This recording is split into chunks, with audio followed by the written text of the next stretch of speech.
Bom dia a todos, sou Patrick Afonso. Vamos hoje fazer mais a apresentação de um Journal Club. Hoje é o dia do Serviço de Pneumologia. O apresentador desse tema será o Dr. Rui Puna, médico interno do segundo ano. Nesse momento, a rodar no Serviço de Medicina Interna. E foi orientado pela chefe de serviço, a doutora Helena de Oliveira. Então, o Dr. Rui pode fazer essa apresentação. Bom dia a todos, bom dia caros especialistas e colegas internos de diversas especialidades. Cabe-nos apresentar o tema que cá está exposto, síndrome do lóbulo médio, a propósito de um caso clínico que cá vimos na clínica. Sem mais demora, eu sou o Rui Hamilton Puna e temos cá o nosso trabalho que basicamente foi orientado pela doutora Helena de Oliveira, especialista em pneumologia. Sem mais demora, começo a definir o que é isso, síndrome do lóbulo médio. Nada mais que um fenômeno obstrutivo por nódulo peribronquiais, ou seja, foi descrito pela primeira vez por Brock, que em 1937, como um fenômeno obstrutivo bronquial, na qual, de forma geral, provocam um síndrome obstrutivo que podem ser de causas infecciosas ou de causas neoplásicas. Dizer também que a sua prevalência tem em crianças e adultos maior de 50 anos de sexo masculino. Para essa propensão de colapso, porque normalmente as suas formas de apresentação são bronquiectásicas e atelectásicas. Então, para que ocorra um colapso do lóbulo médio, tem alguns fatores que mais ou menos influenciam nesse colapso. Aqui temos alguns fatores que, nomeadamente, temos as características anatômicas que favorecem esse mesmo colapso. Temos a origem estreita, que é mais ou menos o brônquio terminal, que tem uma característica estreita e que favorece, independentemente da possível causa, pode favorecer um colapso, seja total ou parcial. Temos os nódulos linfáticos, que normalmente localizam-se peribronquiais, que, independentemente de qualquer causa, suponhamos que esteja uma causa infecciosa, os nódulos peribronquiais aumentam de volume por esse processo infeccioso e, como consequência, darão uma diminuição da luz dos brônquios e provocam um colapso médio.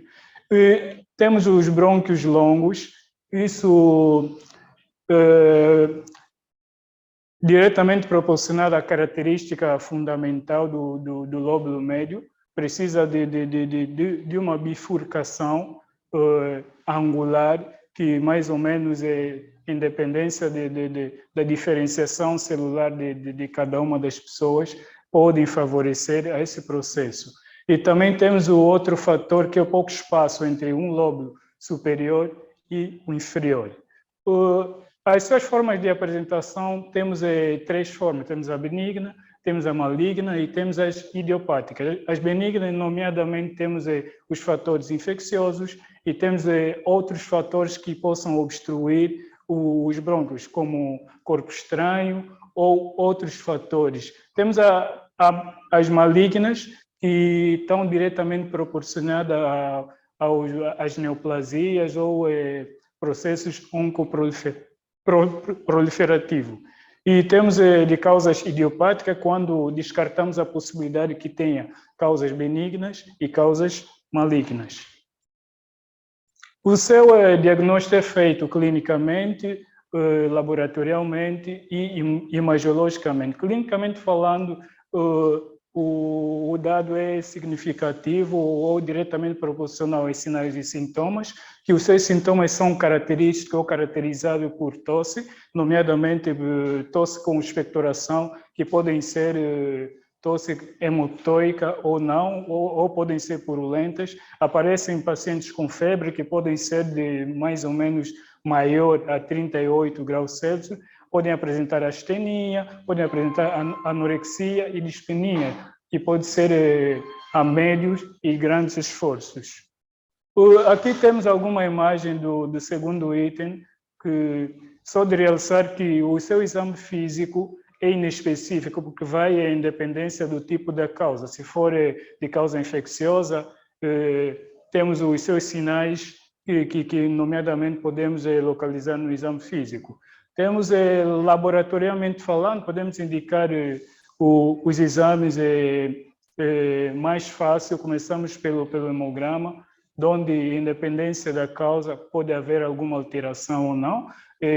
Podemos pedir o escaro ou o esputo para ver se, ou estudar o caso, se for de causa tuberculosa ou outras causas, se tiver qualquer resultado. Podemos pedir também uma hemocultura, no caso, para poder diferenciar ou tipificar a causa. E temos o terceiro item, que é o estudo imagiológico. Aqui podemos pedir uma radiografia do tórax, que pode ser em PA ou em perfil, e pedimos um ataque, nomeadamente para vermos o grau de afeição dessa mesma patologia. Entramos agora para o caso clínico, que é um caso de um paciente que foi atendido na nossa unidade hospitalar, que surtiu algumas ideias de forma a abrangirmos um pouco mais de curiosidade em forma de estudo, e por isso é que preferimos apresentar este caso. Trata-se de um paciente com as iniciais CRC, de 60 anos de idade, estado civil casado, masculino, proveniente de Luanda, província de Luanda, nomeadamente o bairro Zamba 2, com antecedentes patológicos pessoais de hipertensão arterial, tabagismo de mais ou menos 40 anos, na qual fumava mais ou menos 2 maços por dia, e também é um paciente que tem antecedente de etilismo diário, que bebia na época 6 garrafas mais ou menos por dia. O paciente chega à nossa unidade com uma queixa de tosse e dor torácica à direita. Era um paciente, como já havia dito, 60 anos de idade, fumador há mais ou menos 40 anos, e também tem como antecedente hipertensão arterial e alcoolismo, cujo o mesmo paciente deu entrada à nossa instituição com um quadro clínico mais ou menos caracterizado por 2 semanas de evolução, e ela caracterizava-se por tosse com expectoração amarelada espessa, apresentava dor pleurítica ou em ponta de costado, apresentava uma temperatura de mais ou menos 39 graus Celsius e apresentava uma dor pleurítica, como já havia dito, e dispneia, que era de medianos e grandes esforços. Então, esse mesmo paciente, ao exame físico, dados positivo, é um paciente que chegou, como já havia dito, com uma temperatura de 39 graus Celsius, um paciente entrou polipneico. Ao exame físico do aparelho respiratório, apresentava os murmúrios vesiculares diminuídos, com presença de fervores crepitantes no terço médio direito do hemitórax. Apresentava também uma frequência respiratória de mais ou menos 26 ciclos por minuto e tinha uma saturação boa de 96% ao ar ambiente. E também o paciente apresentava uma taquicardia de 102 batimentos por minuto. Os exames complementares realizados de realce, só tivemos um PCR elevado de 323,3 miligramas por decilitros. Pedimos uma radiografia do tórax que mais ou menos apresentava uma lesão ou uma radiopacidade homogênea localizada no lóbulo médio, como veem cá na imagem. E também pedimos um ataque de tórax sem contraste, onde nos representa o grau da lesão. E, por esses achados clínicos, nomeadamente sintomáticos e exame físico e os seus estudos laboratoriais e imagiológicos, decidiu-se internar o paciente com o diagnóstico de síndrome do lobo médio secundário a 3 hipóteses. A primeira, temos a pneumonia adquirida na comunidade, temos o carcinoma broncógeno, e temos a tuberculose pulmonar. Esse mesmo paciente teve um tratamento, como está aqui pautado. As medidas gerais, foi um paciente que internou na enfermaria de medicina, onde necessitava de alguns cuidados gerais, como a sua dieta era uma dieta branda, por causa da dificuldade respiratória que o paciente tinha. O paciente tinha um acesso venoso periférico e fez antibiototerapia, nomeadamente ceftriaxona, fez intravenoso de 12 em 12 horas e levofloxacina de 12 em 12 horas também. E também o paciente precisava de algumas medidas de suporte, como as vitaminas e, caso necessário, medidas antitérmicas. Após a medicação, depois de alguns dias, fizemos uma radiografia evolutiva, na qual apresenta alguma diminuição ou melhoria significativa do grau da lesão que temos na primeira radiografia. E, como já havia dito, o doente foi internado mais ou menos por 1 semana ou 7 dias e apresentou melhorias clínicas, radiológicas e também alguns exames hematológicos laboratoriais. Por esse motivo, decide-se uma alta hospitalar e segmento em consulta externa de pneumologia. E este mesmo caso foi fechado como um síndrome do lobo médio, secundária a uma pneumonia adquirida na comunidade.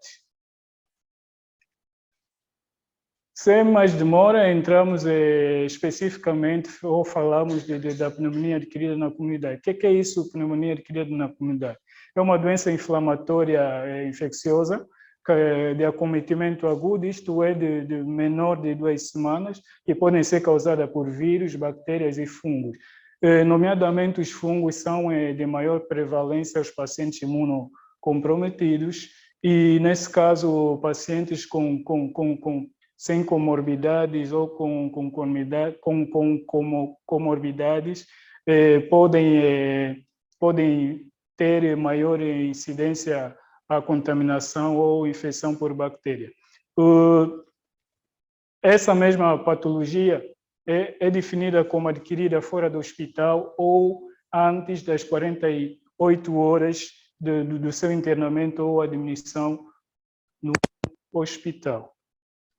Como etiologia, temos alguma lista de bactérias, onde podemos fazer espécie de divisão, ou temos os gram-positivos em primeira linha, temos o Streptococcus pneumoniae, ou mais conhecido por pneumococo, temos o Staphylococcus aureus, os dois são gram-positivos, temos gram-negativo, como a Haemophilus influenzae, e temos as bactérias atípicas, como a clamídia, o micoplasma e a legionela. Os fatores de risco, nomeadamente, temos como primeiro fator a idade, que basicamente, para idades extremas, como crianças e maiores de 50 anos, são pacientes que têm maior probabilidade de apresentar essa mesma patologia. Pacientes fumadores ou tabagistas também têm essa mesma possibilidade. Tem pacientes com doença pulmonar obstrutiva crônica, pacientes com neoplasias, pacientes diabéticos ou qualquer outra comorbidade que possa influenciar ou deixar o paciente vulnerável a apresentar essa mesma patologia. O seu quadro clínico também, nomeadamente, é caracterizado pela tosse, uma tosse produtiva com escarro. Esse mesmo escarro pode, em dependência do grau da afecção do paciente, pode ser amarelada, espessa, em dependência do estágio evolutivo do paciente. O paciente pode apresentar uma dispneia, que pode ser a pequenos, a médio ou a grande esforço, apresenta taquipneia, apresenta taquicardia pelo grau da infecção, o paciente pode apresentar febre com calafrio, como já disse, uma febre maior ou temperatura maior, 38 graus Celsius, paciente pode apresentar dor torácica ou dor pleurítica, mais conhecido como dor em ponta de costado, e nas idades extremas, para pacientes idosos, podem apresentar ou podem cursar sem febre e apresentarem um estado de confusão mental. O seu exame físico é dado pelas 4 técnicas de exploração, como inspeção, palpação, percussão e auscultação. Na inspeção, o paciente pode apresentar-se polipneico, assim como pode ter uma diminuição da expansibilidade torácica. A palpação pode apresentar diminuição da expansibilidade torácica e aumento das vibrações vocais, isto é, em dependência do grau de acometimento do pulmão. Também a percussão, o paciente pode apresentar uma maciez ou matidez ou submatidez no local afetado. E a auscultação, o murmúrio vesicular pode estar diminuído com presença de fervores crepitantes. Existem várias formas de apresentação. De forma resumida, as formas de apresentação são dadas pela idade dos pacientes. Temos aqui a pneumonia adquirida no neonato, pneumonia adquirida na comunidade em crianças e pneumonia adquirida na comunidade dos idosos. E também, especificamente, pacientes imunocomprometidos têm possibilidades de terem pneumonia adquirida na comunidade pela baixa imunidade. E também temos a pneumonia adquirida na comunidade, causada por vírus, bactérias, e em dependência da sua localização, classificamos ela como lobal e multilobal. Existem alguns critérios clínicos, ou seja, critérios de diagnósticos, nomeadamente temos os clínicos, dados pelos sinais e sintomas que o paciente vai apresentar, como já referi anteriormente. Temos o segundo critério, que é imagiológico. Podemos pedir uma radiografia do tórax, podemos pedir um ataque do pulmão sem contraste, ou ataque do tórax, nesse caso. E, laboratorialmente falando, buscamos as possíveis causas de forma geral. Pedimos o hemograma, pedimos o escaro, pedimos a hemocultura, pedimos a gasometria, isso para estadiar o grau da lesão ou saber a possível causa da pneumonia adquirida na comunidade. Sem mais demora, entramos na estratificação de risco. A estratificação, existem vários critérios de estratificação de risco. Usei este critério mais conhecido como CURB 65, porque é um critério de fácil e rápido manejo no banco de urgência ou em consulta. Um paciente que nos chega com sintomatologia dirigida a uma pneumonia, examinamos o paciente, o exame físico nos corrobora mais ou menos com a sintomatologia. Então, é para estratificarmos o risco ou a gravidade desse paciente, ou para sabermos se mandamos o paciente em ambulatório ou se mandamos o paciente ao internamento. Temos que saber o grau de afecção desse mesmo paciente. Então, temos aqui alguns itens. A letra C, que significa confusão mental. Cada item, se o paciente apresenta cada item, merece um ponto.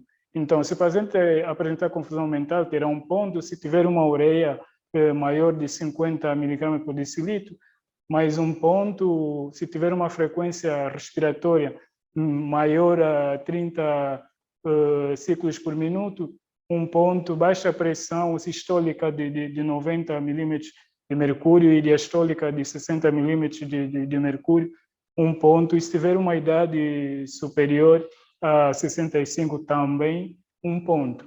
Então, nós, ao avaliar, nesse caso, temos que pegar esses itens, são bastante importantes, e de realçar que existe um item que é ureia maior de 50 miligramas. Nem sempre estaremos em uma unidade hospitalar onde tenha esse mesmo exame. Então, isso não nos descarta a possibilidade de estadiar o paciente ou saber como podemos tratar esse mesmo paciente.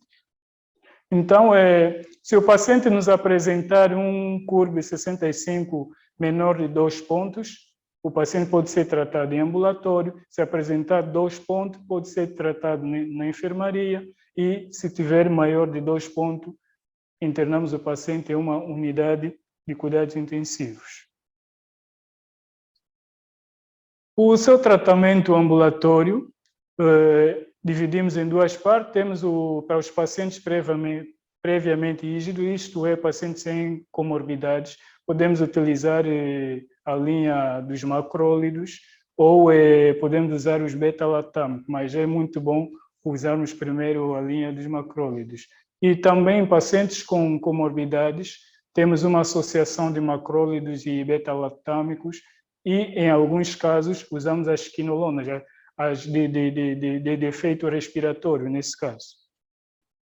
E tratamento para os pacientes que são internados, dividimos para os pacientes que são internados na enfermaria e os pacientes que são internados para a UCI.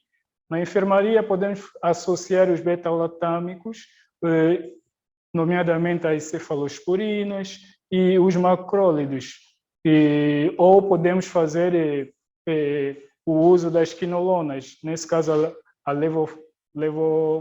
levofloxacina.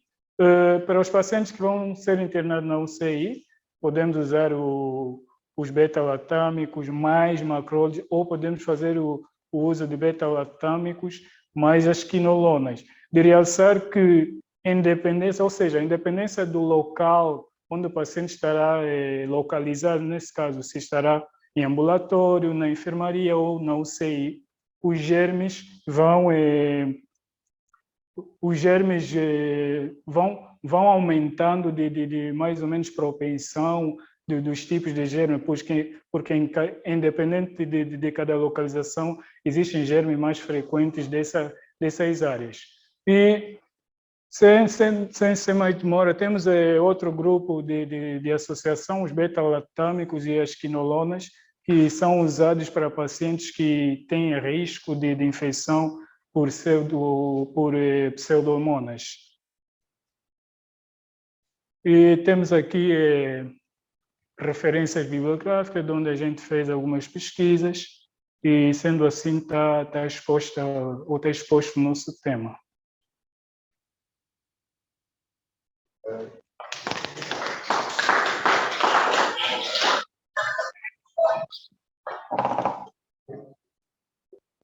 Obrigado, Alan. Estou aberto então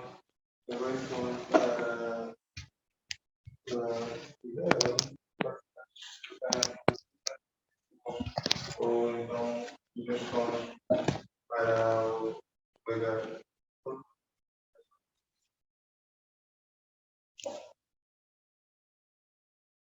Alguma dúvida?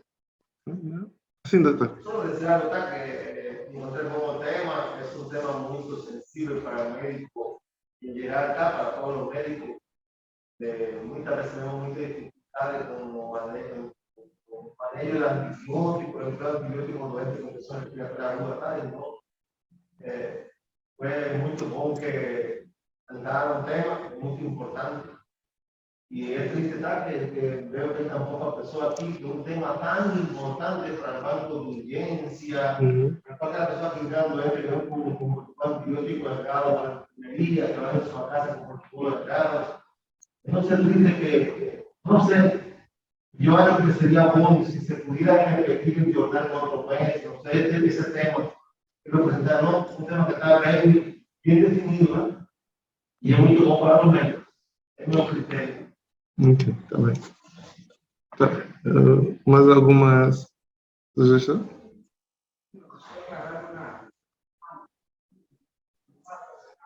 A utilización de la sigla representar los exámenes laboratoriales PCR. Y el doctor Rinaldo dice, ¿usted sirve para COVID? No, es una C reactiva. No utilice casilla. Para es la tenemos todo. La moneda que vive en las comunidades, neumonía nosocomial, unidades de cuidado ultraintensivas, ¿ya? Para que no se preste a Dúvidas. dúvida, gobierno y su operativo, ¿no? Ese puede ser la caraya en cambio de 123 miligramos de caraya en cambio respiratorio. Hay que tener cuidado a la hora de las siglas o lo demás. Yo estoy mucho de cómo terminaron de organizar la presentación. Una habilidad en que todo funcionario tiene que desenvolver de la presentación de los medios y de la presentación de los temas, para mí por esos temas participar directamente en la presentación de la autoridad. Y planifico de lo que estaba hablando de una pena. Los internos de internos de filosofía, no sé si pasó más interesado, no sé cómo. Creo que los organizadores van a tener que empezar a ver lo que está aconteciendo, porque no puede ser que las personas se tengan que esforzar, están para preparar los temas y que cada vez que no hay menos personas. Então, sendo assim, quero agradecer a todos que vieram. E de qualquer forma, também temos pessoas aqui na sala de Zoom, alguns colegas nossos também estão a assistir. Contudo, nós estamos sempre a fazer o possível para guardar as aulas e depois divulgar para os colegas. Mesmo que, infelizmente, não tivemos muita participação hoje, a ideia é sempre partilhar a informação apresentada aqui. E quero agradecer ao serviço e ao Rui, apesar do nervosismo, que fez uma boa apresentação. Então, vamos dar por encerrada a sessão de hoje, visto que também aqui ninguém nos não tem dúvida. E nos vemos então daqui a 15 dias, que vai ser o serviço de imagiologia. Ok, obrigado a todos.